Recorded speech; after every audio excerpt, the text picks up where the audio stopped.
வாசிகளை அடக்கி வையுங்கள். சும்மா இஷ்டத்துக்கு எழுதுனா தோல்வி என்பது எல்லாருக்கும் தான் வரும். ஆக இஷ்டத்துக்கு எழுதுறாங்க. மறுபடியும் என்ன பரட்டான்னு ஆரம்பிச்சு சொல்றேன். பரட்டனாலும் இது ஒரிஜினல்ப்பா, இது ஒரிஜினல்.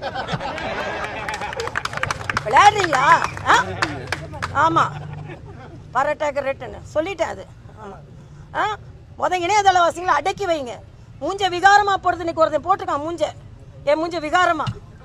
நான் ஒன்றும் அழகி கிழக்கெல்லாம் சொல்லிக்கலையே. நாங்கள் மக்களுக்கு அழுக்காதான் இருப்போம்.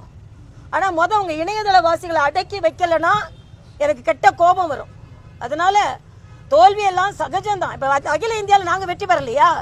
இப்போ 40 MP வச்சிருக்கேன். என்ன செய்வீங்க? வெளிநடப்பு செய்வீங்க.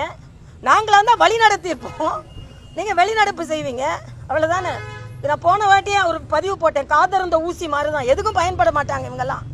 போய் கலாட்டா பண்ணுவாங்க, வெளிநடப்பு செய்வாங்க. இங்கே உள்ள MP கடிதம் எழுதுவாங்க.